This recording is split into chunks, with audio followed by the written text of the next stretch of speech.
স্মরণে মহামানব শুভ আবির্ভাব দিবসে আমাদের শ্রদ্ধাঞ্জলি। কামারপুকুরের মাটি তার আগমনে ধন্য হয়ে উঠেছিল। তারিখটি ছিল 18ই ফেব্রুয়ারি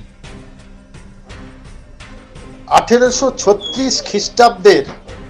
আজকের দিনে তাকে স্মরণ না করলেই নয়। মাতা চন্দ্রমণি দেবীর কোল আলো করে জন্মেছিলেন তিনি। বাংলার আধ্যাত্মিক ভাব আন্দোলনের এক নক্ষত্রের আবির্ভাব ঘটেছিল।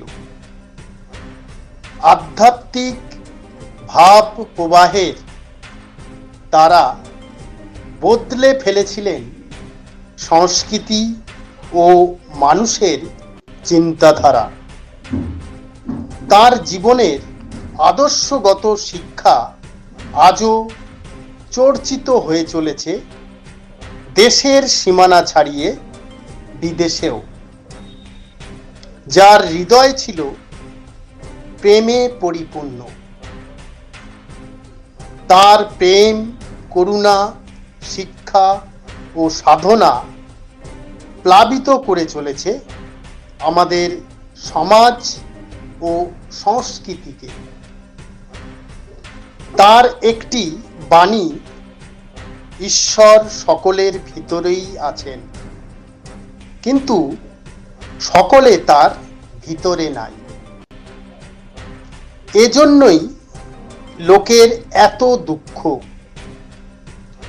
প্রজন্মের পর প্রজন্ম এই মহামানবকে আমরা স্মরণ করে রেখেছি। তিনি হলেন শ্রী রামকৃষ্ণ পরমহংস।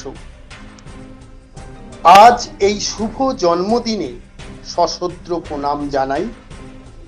তার একটি উপদেশ, তুমি জীবনে যে কাজই করো না কেন, নিজের মনকে সর্বদা ঈশ্বরের প্রতি সমর্পিত রেখো। তাহলে মনের মধ্যে শান্তি পাবে, সাহস পাবে। রামকৃষ্ণ শরণম কৃপা হি কেবলম। জয় শ্রী রামকৃষ্ণ। শ্রী রামকৃষ্ণ পরমহংস দেবের 191তম জন্মতিথি। সবাইকে শুভেচ্ছা।